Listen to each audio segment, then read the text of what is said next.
Hello hi नमस्कार मु रश्मि आपन स्वागत कर मोर यूट्यूब चैनल चलते आज देखा मुझे जुतिया घांट बनैली। प्रथम परिवा को सब छोट छोट खंड कर काटिबा।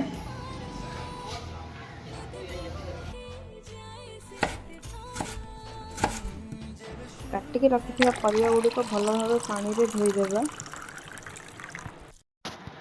किछि तेल गरम करबा एथिरे लंका पंच फुटण गोटे काटिकी रखिथिबा सब परिवा गुड़ी को देदबा।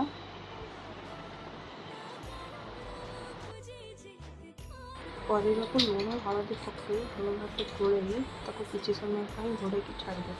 जदि आपण मैंने मो चैनल टी नुआकर देखुं दयाकोरी लाइक सब्सक्राइब शेयर करंतु। आपण मैंने तो जानते परिस्थिति आम कौटी आनी कौटी पहुँचे थाए से मुझे गाँ छड़ी आसी बाहर रही भिडियो लास्ट कहि कौटी रोचे आपण मैंने मत निश्चय कमेंट माध्यम जनइबे आपण मैंने वीडियो कौटी देखुं। मुझे परिवा बसई देखो तादर केते सारा पानी बाहर आउ टिके समय आपको सिझापी छाड़देव। घांट तरकारी तो सोला मुग बिना अधुरा यहाँ मो माँ ठार शिखी। भाजिक रखि सब परिवा तक देदेव। मो घांट 4-5टा काजू पकई आपने चाहिए पकईपर ना स्किप करें। चलते घांट पर मसला प्रस्तुत कर। प्रथम पिज खंड खंड छोट छोट खंड खंड कर काटी नहीं हेमदस्ता गोटे इंच अदा 4-5 फुट रसुण गोटे कंचा लका को भल भाव छेचिदेवा।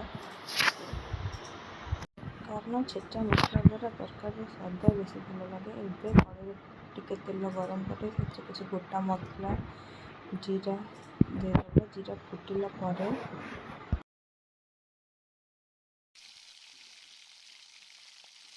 काटिक रखा टमाटो अदा रसुण कंचा लंकार छेचा पकाई भल भाव तेल छाड़ा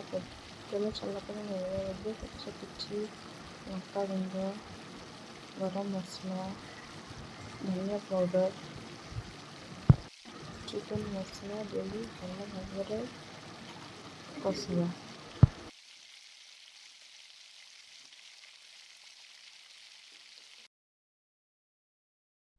ଏବେ ଅଳ୍ପ ଟିକେ ପାଣି ଦେଇଦେଇ ତାକୁ ଭଲ ଭାବେ ଗୋଳେଇଦେବା।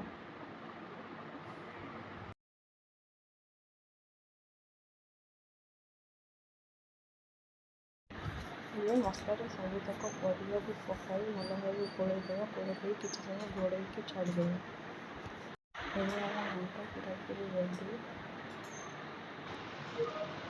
तरकारी को आहरी स्वादिष्ट करने किसी धनिया पत्र नड़िया कोरा जीरा लंका गुंड दे 2 मिनिट छाड़देवा। यहाँ मु फास्ट टाइम कर मोर फास्ट एक्सपीरियंस आपण मैंने निश्चय ट्राई करेंगे। धन्यवाद।